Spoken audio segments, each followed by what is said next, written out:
First and foremost, I want to thank everyone for coming here today on this lovely Sunday. I know that there are better things for us to be doing. So I'd like to thank all the volunteers that helped us. I'd like to thank my partner Antoinette, John Scolian, Mike Crawley for helping us organize this. And, without your help and your support, this would not have happened. We have a couple of people here, guest speakers. We have Catherine Korakakis, who's running for the chair of the English Montreal School Board.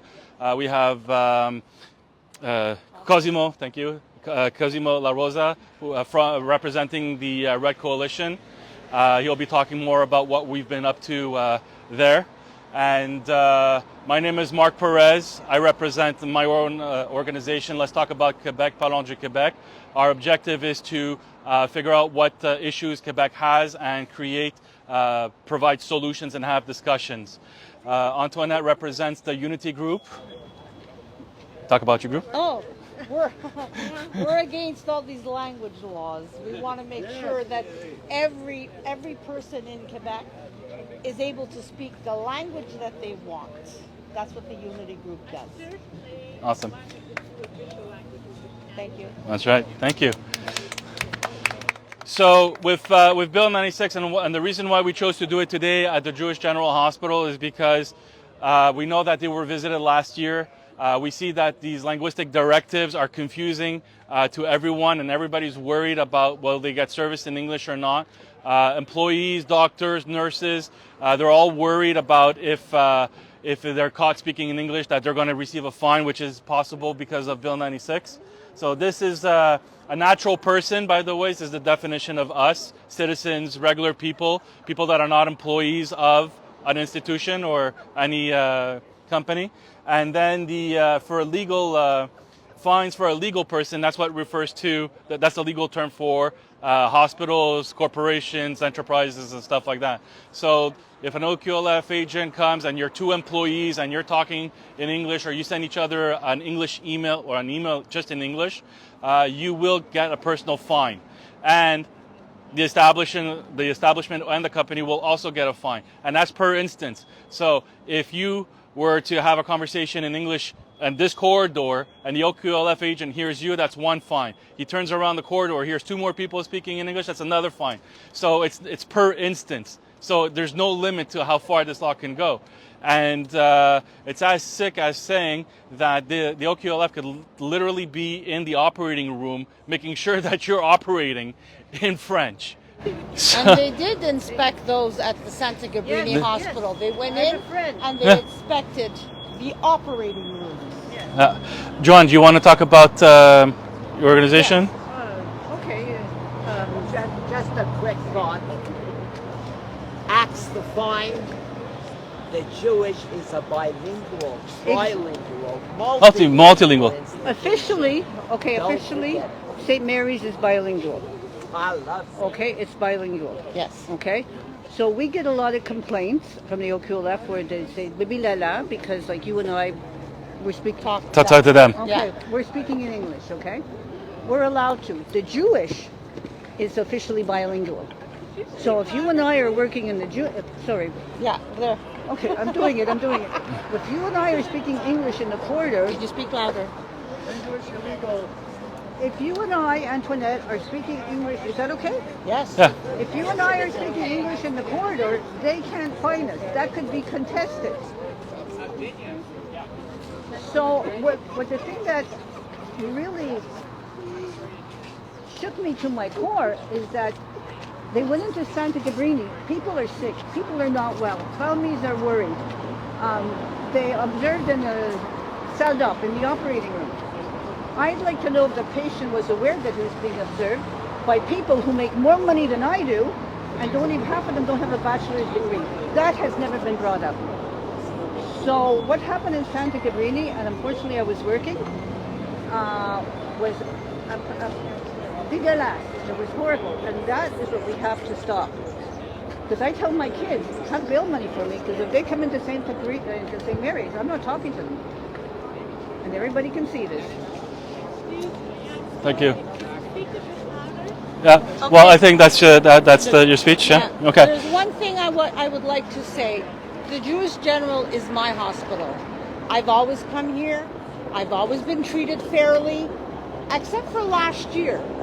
I had uterine cancer, and when I came to the emergency, the front desk triage nurse asked me in French, "C'est quoi votre problème?" And I looked at him, I said, "Okay." I said, "Excuse me?" In English, meaning I want everything in English. And he's like, "Mais tu dois me dire qu'est-ce qui est arrivé." So he actually refused to speak to me in English. And I told him, I said, "If you want to speak French, go work at Charles Lemoyne Hospital. They're all French there. Here, it's bilingual. Treat me as a person, as I would." When you're sick, this is not what you want to go through. You don't need someone. I was so stressed because of what I had. And I've got this guy giving me problems. And now we've got, from somebody that I know, nurses in the hospital, because I'm still going through treatment, telling me the patient's family are complaining when they hear English being spoken at the Jewish General. Is this what we've come to? That in the hallways they're going to check up what language we're speaking? This is absurd. They do that at St. Mary's. The patients' families could, Yeah. patients families can complain. And I say to them, I said, écoute, vous donnez des soins en français, si vous voulez, même italien. J'ai dit, mais ça c'est un hôpital bilingue, avec vous, je parle français, avec les autres, je vais parler anglais, c'est un hôpital bilingue.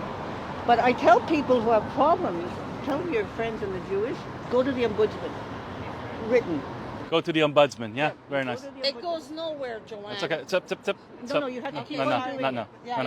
That's not. No. Antoinette, they've got to keep on doing it over and over and over again. Rome Awesome. wasn't built in a day. You're Italian. You should know that. All right. Thank you. So, Yeah. I'd like to introduce our first guest speaker, Catherine Korakakis, who is running for the chair of the English Montreal School Board. And she is also the president of the English Parents a committee association. I always mix up the letters. But she has a presentation. Well, presentation. Let's go. The floor is yours. Yeah. Sorry. Is everybody ready? That's an iPhone. Oh, did I do that? Okay, yeah. Good morning, everyone.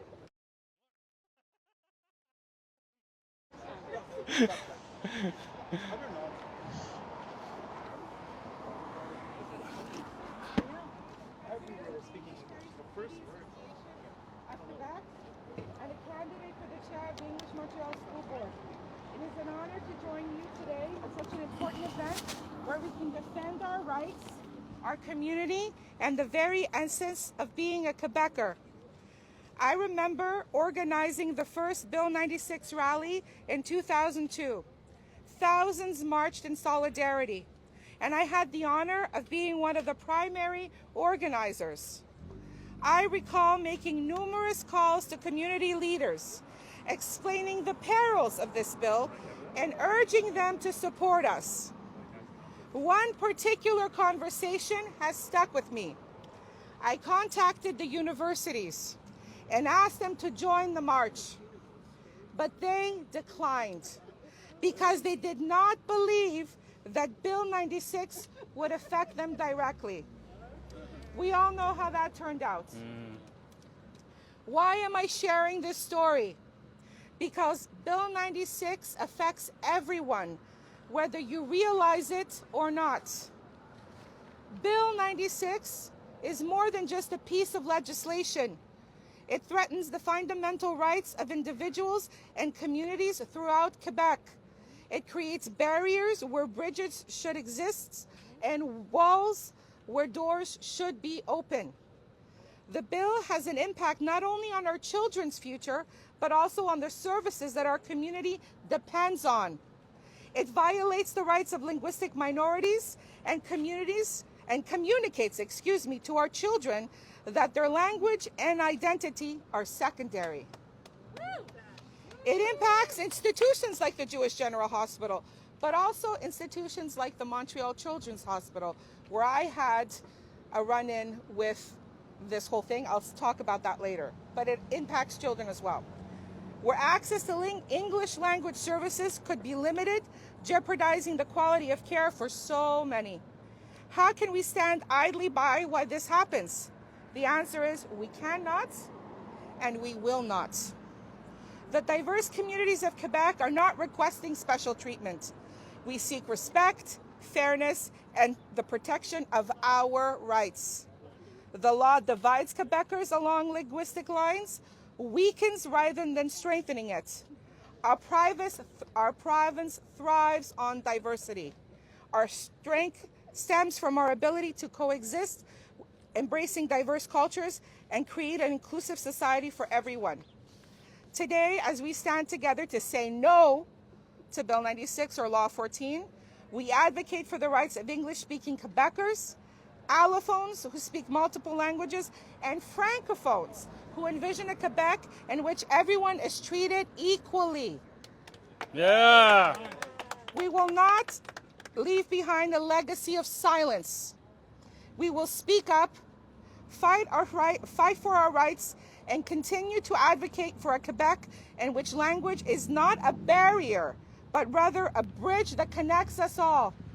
Thank you for standing strong and together. This is our province, our destiny, and our fight. Thank you, and let's keep fighting. Thank you very much, Catherine. Our next speaker is Cosimo La Rosa. He is a professional huissier de la justice in Quebec, specializing in out-of-court settlements and certified as a civil and commercial mediator and paralegal. Cosimo has a varied academic background with bachelor degrees in psychology, microbiology, and criminology, and presently teaches civil procedures, inventory law, and legal drafting at a private college in Montreal.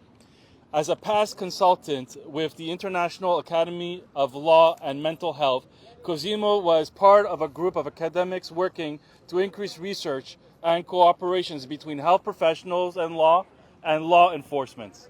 Cosimo is presently a director of the Red Coalition, a federal lobby group fighting systemic racism and discrimination across Canada. Cosimo has experience in working with the SQ and various police forces in Quebec while executing arrest warrants as a huissier and as a member of the Security and Safety Committee of the Ville de Saint-Lazare. With a strong background in business and academia and with over 12,000 followers on LinkedIn, Cosimo brings a strong balance between the business and legal worlds with a passion for teaching and fighting against all form of racial profiling and discrimination. Give it up for Cosimo La Rosa. I hope I can live up to that introduction already. So I have a few words to say. Do you want to put it on? Yeah, thank you. So thank you all for being here today. Again, my name is Cosimo La Rosa. As you can tell, the name it ain't Irish, La Rosa. And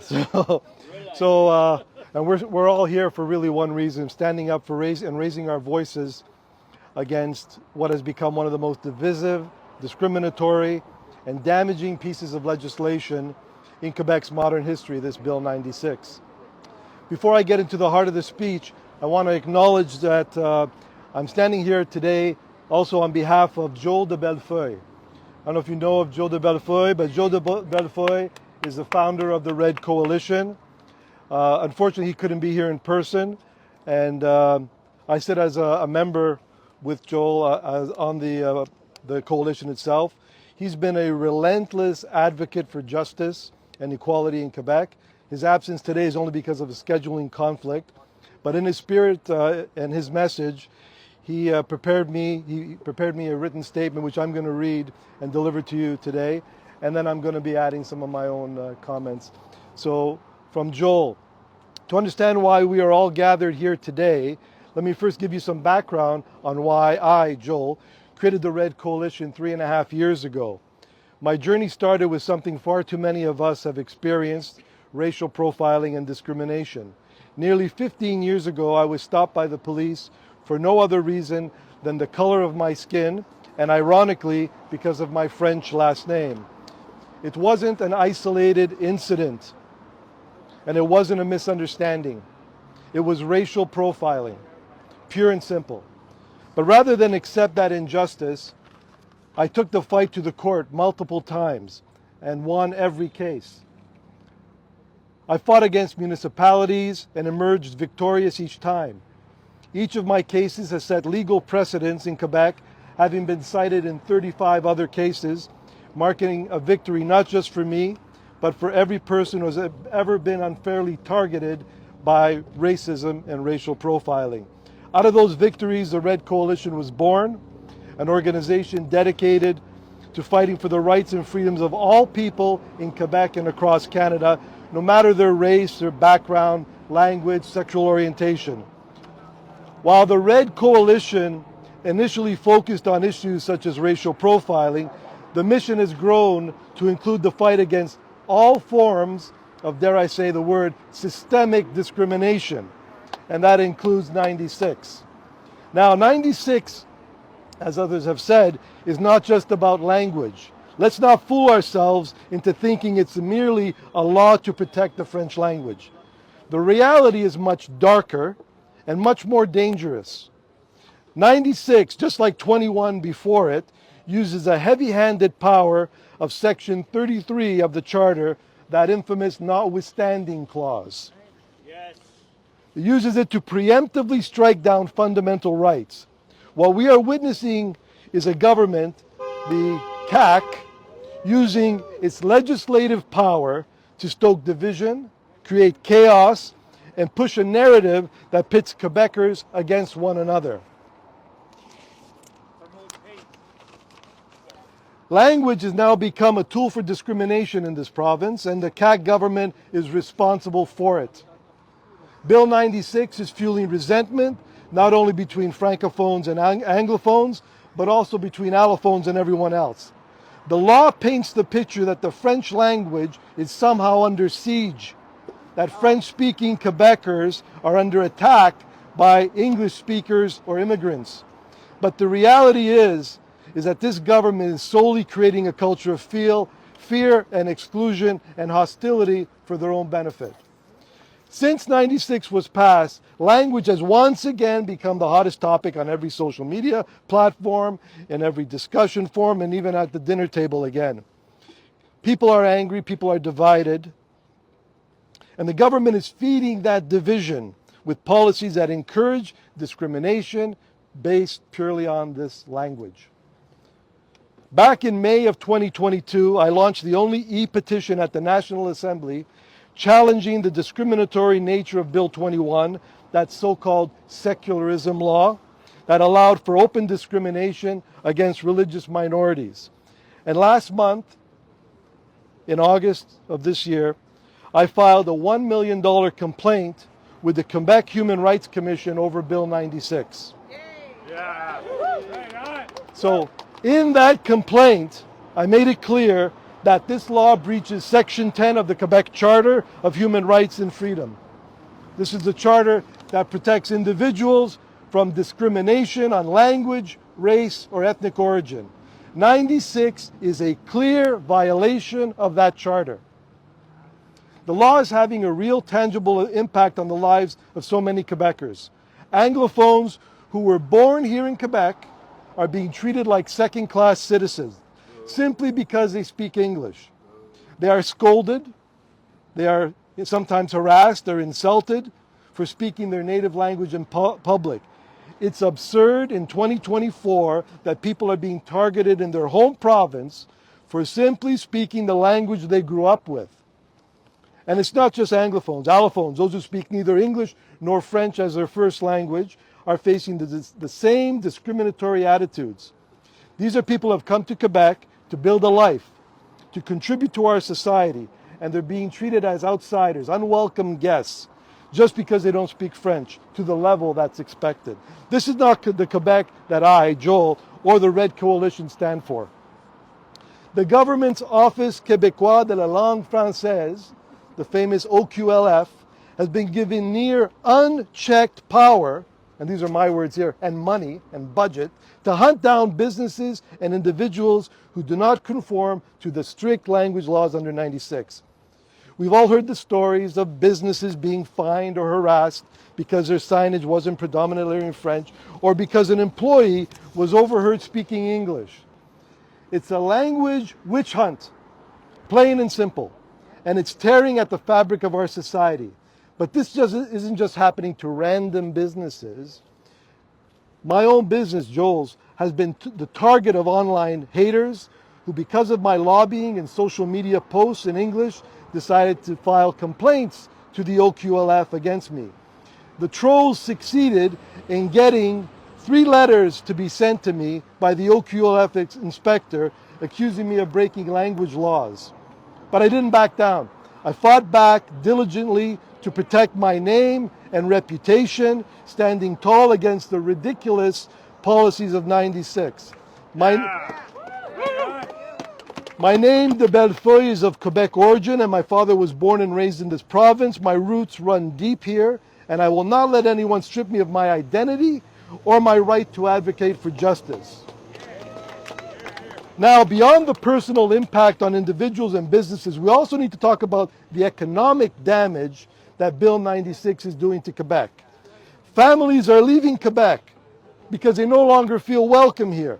They're packing their bags once again and moving to Ontario and other provinces where they can live without a constant fear of being penalized for speaking English or another language.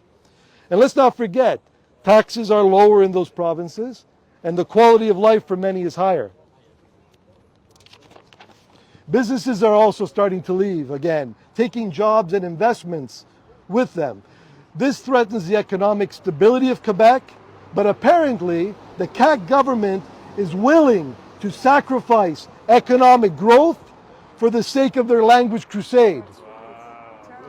It's gotten so bad that even the United States of America has discussed imposing sanctions on Canada due to the issues that Bill 96 is causing in trade. Yeah, that's right. An internal Quebec law is threatening international trade relations. Mind-boggling. And the impact on our education system. English-speaking school boards under immense pressure, facing unnecessary oversight and regulation. 96 is effectively strangling our educational institutions, making it harder for English-speaking Quebecers to receive the education they are entitled to. And then the other tourists, even tourists, people who come to Quebec to experience a rich history and culture, are being treated as outcasts because they don't speak French. How many stories have we all heard where tourists have left the province with a bad taste in their mouth because they were made to feel unwelcome for simply speaking English or another language? The irony is that Montreal hosts one of the world's biggest sporting events, the Formula One Grand Prix. The race is big money for this province. Last year, the Formula One added $67.4 million to Quebec's GDP, brought in $17 million of government taxes. And yet, we risk losing that kind of revenue if the tourists stop coming because they feel villainized for not speaking French. Let me address one more ridiculous idea floating around in this whole debate. Some members of the French-speaking community believe that by simply stating that Bill 96 impedes the rights of Anglophones and allophones, that the English community is somehow attacking or discriminating against French speakers. Not at all. Let's be clear. That's nonsense. Expressing concern or opposition to a law is not an attack on anyone. It's called free speech. And it's something that Anglophone and allophone communities are entitled to just as much as anybody else. I personally took to social media, specifically X or whatever it's called now, formally to make clear that if anyone, French or English, felt that they were victims of discriminatory attacks based on language, they could submit their complaint to us, to the Red Coalition. After a thorough review, if we found that it warranted, we would file the complaint on their behalf with the Quebec Human Rights Commission. The offer was extended clearly to all Quebecers and was meant to show the French-speaking community that if they felt attacked or discriminated against because of their language, the Red Coalition would welcome their complaints and treat them with the same seriousness as any other. But there was silence. No complaints came from the French-speaking community. Maybe they thought it was a joke. It was no joke. Both I and the Red Coalition are committed to protecting and fighting for the rights of everyone who has faced discrimination, regardless of culture, language, ethnicity, sex, or their origin. English-speaking Quebecers are not here to undermine and destroy the French culture. They just want to live in peace and harmony, to speak their language with friends, co-workers, and family without the government watching over their shoulder. Is that so much to ask? No. To be left in peace? To be left in peace, it is. Instead, what happens? They are insulted, mocked, labeled as traitors or anti-Quebec simply for wanting to protect their rights. It's absurd. All we're asking for is the freedom to speak the language we choose, to live our lives without fear or punishment or reprisal. 96 is not just about language. It's a law that has institutionalized discrimination, sanctioned by the CAQ government. And make no mistake, they are responsible for the chaos that we see today. Their policies, their rhetoric, their decisions have created this mess. But we will not stay silent. The Red Coalition and I, Joe de Bellefeuille, will not stop fighting this. We will keep pushing back through legal action, through petitions, through attending protests like this one, because 96, like 21 before it, is an attack on human rights, period. And it cannot stand. So thank you for being here today. Thank you for standing up for justice and equality and for the right to live in a Quebec that welcomes all people, no matter what language they speak. Together we're going to continue to fight and make our voices heard. So this was a statement of Joel. I want to thank him for that. So, and here, so I'm going to say a few words ad libitum as well from my notes that I made, but this is a blueprint from Joel, the leader of the RC and crusader of human rights, that we should all take to heart. I would like to address, or to add, that as individuals and as a united group, we must never stop fighting for freedom and basic human rights. Enough is enough. Enough is enough. Or maybe I should say, enough, c'est assez. Enough is assez. No government, local, provincial, or federal, should be allowed to trample on and ignore the Canadian and Quebec Charter of Human Rights. We must never forget who serves whom. That's right. The government is not supposed to be some omnipotent outside power who does whatever they want without repercussion. I'm going to say it again. Enough, c'est assez. Enough is assez. Let us not forget, it has been said and written many times over our history, that the power, and you said it, is truly with the people. And the oppressed can take back that power, not only on election days, but every day, wherever and whenever we see injustices, such as those being perpetrated by this 96. We must move forward, not backwards. Even the bills are backwards. 101 first, now 96, they're going backwards. We've lived through the votes and referendums of the 80s and the 90s, and we should be past this phase. The new generations of Francos and Anglos and Allos had begun the new era of living and working and growing together and acknowledging that diversity is a benefit, not a threat. I'm going to say it again. C'est assez. I'd like to also say, when some francophones hear this, they say to me, why don't you just learn French? And my response is, en fait, je parle français très bien, mais j'ai le choix. Je devrais avoir le choix de quelle langue que je préfère me communiquer. Exactly. That's the problem. Most of us do speak French. Limited mindset. I'm going to go off of my speech for a moment and just give you this another comment you made me think of. I was born and raised in Toronto. I moved here in 86.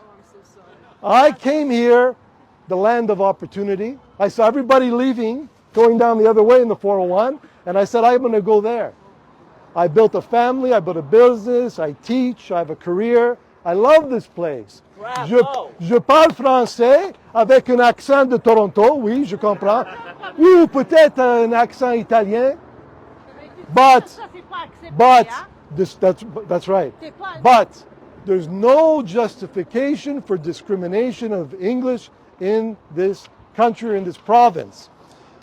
Unfortunately, it seems that certain politicians continue to follow the old divide and conquer plan to stay in power. But we, the people, instead must thrive and unite.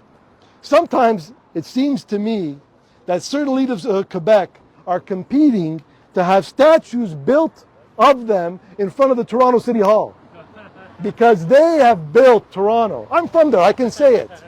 So I don't know what you guys think. But when they ignite the language fire, it's our province and city that burns.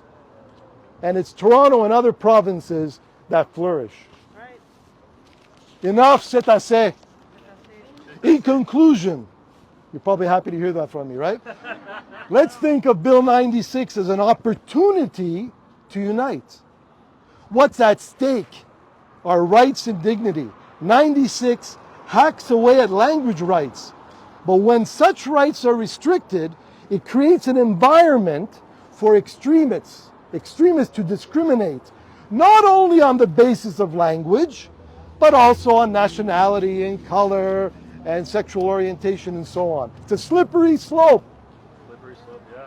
So, Enough. as we stand here in front of a hospital, as you talked about, it's ridiculous that a person should even be thinking about language as they walk through those doors. Let's unite, let's talk, and ensure this law gets revoked. Thank you. I have